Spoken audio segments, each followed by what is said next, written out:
Flight है और मेरी अभी भी पैकिंग नहीं हुई है। हमें 8 बजे एयरपोर्ट के लिए निकलना है और अभी ऑलमोस्ट 3:30 बज रहे हैं। पैकिंग करते वक्त ना दिमाग ऑफ रहता है, हाथ बोलते हैं ये भी गए वो भी गए, बट मेरी बैग मुझसे बोल रही है कि मला पण एक श्वास घेऊ दे. And yes, my packing is done. तो इट्स 8 PM नाउ एंड सब आवर के हम निकल चुके हैं एयरपोर्ट के लिए. तो मिलते हैं एयरपोर्ट पे. Boarding passes are with me. हम बहुत ही ज़्यादा जल्दी आ गए गाइस, एक्सट्रीम अर्ली. आते तो बहुत ही जल्दी आते हैं, वरना ऑलमोस्ट 1.5 आवर है हमारे फ़्लाइट के लिए. और हमें house you feeling first trip of 2026? Excited? धक धक हो रहा है क्या थोड़ा सा? क्यों क्यों क्यों? परसों का इंसिडेंट. मेरे मॉम डॅड इतने ज़्यादा एक्साइटेड थे ना ट्रिप के लिए, बट जेव्हापासून त्यांनी ते परवाचं ऐकलं आहे ना, तेव्हापासून त्या दोघांचा एवढा मूड खराब झाला आहे ना. तो यहाँ हमारी बोर्डिंग अनाउंसमेंट जो है वो हो गई थी. एंड हमारी जो फ़्लाइट थी from Mumbai to Bangalore and Bangalore to Port Blair ऐसी थी. एंड मैं प्लेन्स को मेरे आसपास देख के इतना ज़्यादा खुश हो रही थी. This was not my first time, but yes, I was very excited. So we have completed our boarding process. और मैंने विंडो सीट के एक्स्ट्रा पैसे भरे थे इस विंडो के लिए. Bye bye Mumbai for few days.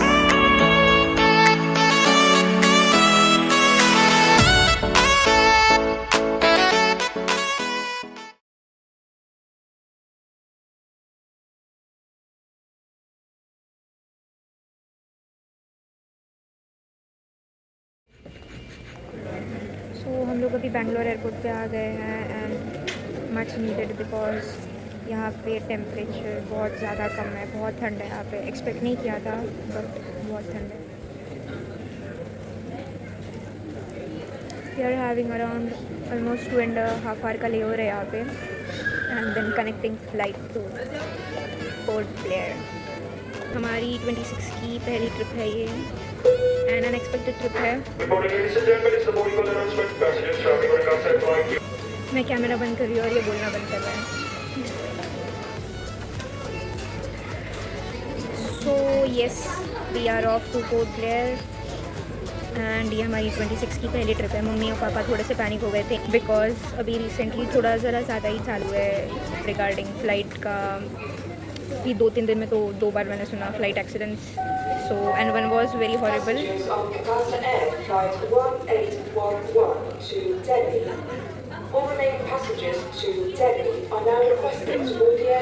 नहीं कर रही गाइस मैं blogging.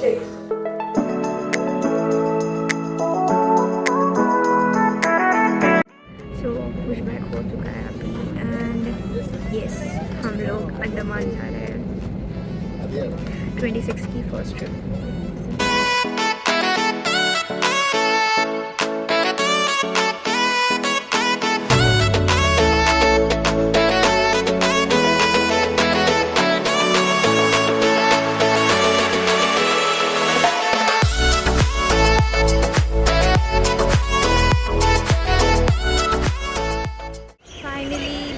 To Veer Savarkar international airport, that is port Blair. ये सरकार हैज़ अराइव्ड. सो गाइस, ये है एयरपोर्ट, ये है runway, and this is a resort in the sense. ये है हमारा आज का hotel. I am happy that इसके मोबाइल को रेंज नहीं है. मैं और ज़्यादा खुश होती अगर इनके मोबाइल को रेंज नहीं होती.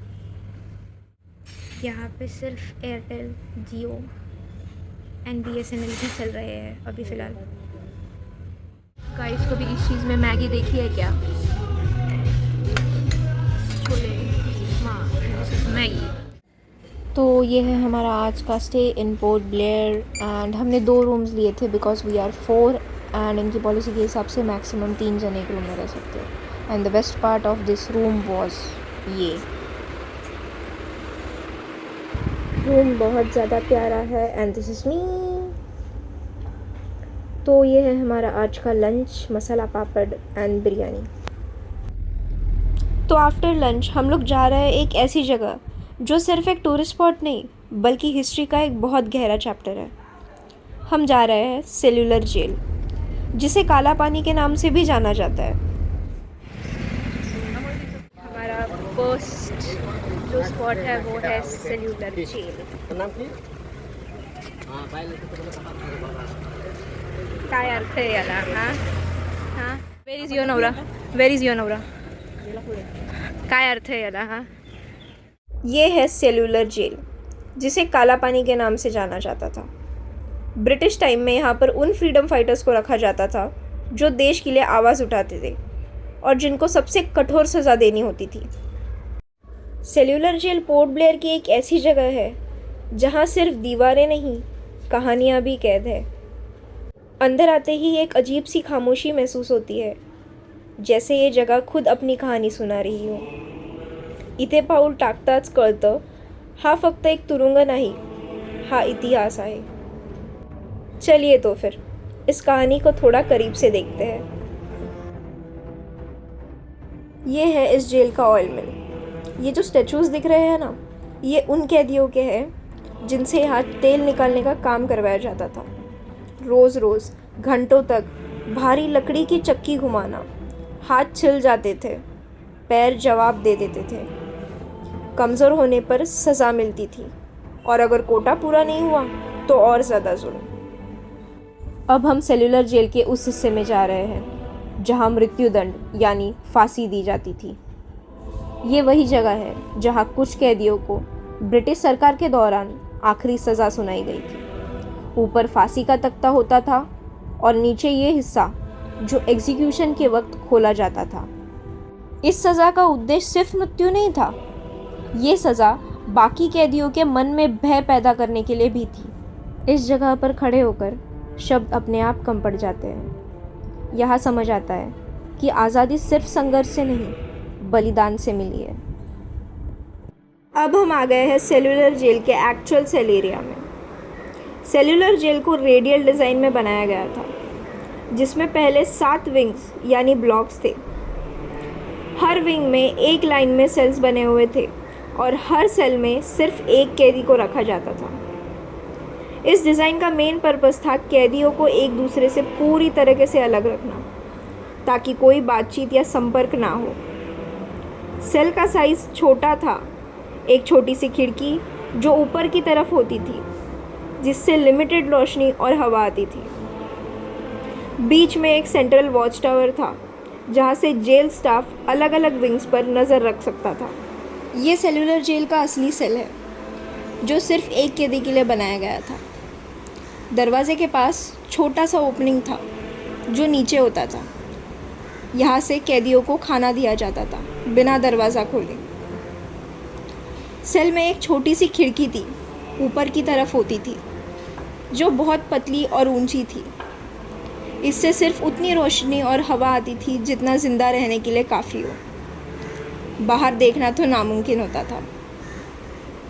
एक सेल, एक कैदी और अकेलापन ही सज़ा थी। सॉलिटरी कन्फाइनमेंट यानी सेल्यूलर जेल, काला पानी की सज़ा।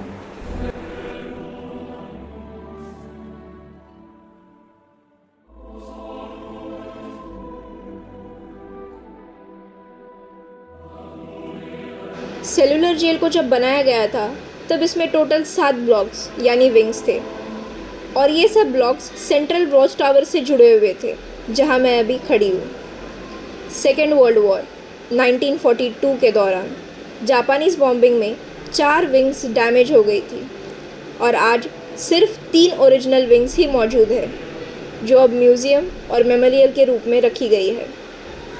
सेंट्रल वॉच टावर से जेल अथॉरिटी बिना हर विंग में जाए सब पर नज़र रख सकते थे।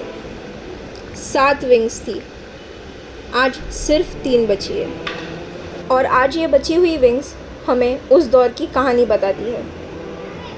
अब मैं सेल्यूलर जेल के सेंट्रल वॉच टावर के ऊपर हूँ। ओरिजिनली यहाँ से 7 विंग्स दिखनी चाहिए थी, लेकिन आज सिर्फ 3 ओरिजिनल विंग्स ही बची हुई है, जो इस सेंट्रल पॉइंट से क्लियरली नज़र आती है।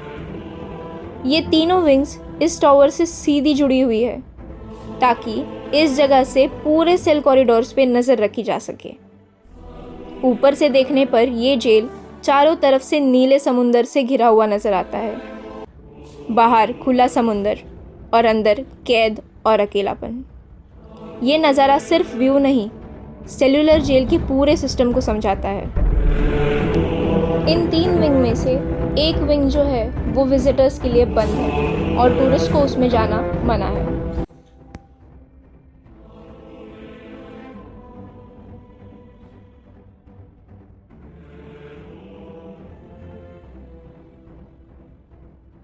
अब मैं सेल्यूलर जेल में उस सेल की तरह बढ़ रही हूँ जहाँ विनायक दामोदर सावरकर, जिन्हें वीर सावरकर के नाम से भी जाना जाता है, उनको रखा था। विनायक दामोदर सावरकर को 1910 में गिरफ्तार किया गया था ब्रिटिश रूल के खिलाफ रिवॉल्यूशनरी एक्टिविटीज़ के आरोप में। 1911 में उन्हें अंडमान आइलैंड के सेल्यूलर जेल भेजा गया। उन्हें 2 अलग अलग केस में लाइफ इम्प्रिजनमेंट दी गई, जिसका अर्थ कुल मिलाकर 50 साल की कैद। सेल्यूलर जेल में उन्हें सॉलिटरी कन्फाइनमेंट में रखा गया था और जेल के कठोर नियम भी लागू किए थे। यह सेल छोटा ज़रूर है, लेकिन यहाँ बंद रहकर भी सोच कभी बंद नहीं हुई। विनायक दामोदर सावरकर को यहाँ अकेले रखा गया था, लेकिन उनके विचार अकेले नहीं हुए। जब लिखने की इजाज़त नहीं थी, तो याद रखना ही उनका सहारा बना। यह जगह हमें यह याद दिलाती है कि परिस्थितियाँ चाहे जितनी भी कठिन हो, विचारों को कैद नहीं किया जा सकता। इस सेल से सिर्फ एक कहानी नहीं निकलती, एक जिम्मेदारी निकलती है, इतिहास को समझने की और याद रखने की। यह सेल्यूलर जेल सिर्फ एक जेल नहीं है, ये एक याद है। यहाँ उन लोगों ने साल गुजारे जिन्होंने अपनी ज़िंदगी से पहले देश की आज़ादी को चुना। उन्होंने तकलीफ़ें सही, अकेलापन जिया, लेकिन अपने विचार नहीं छोड़े।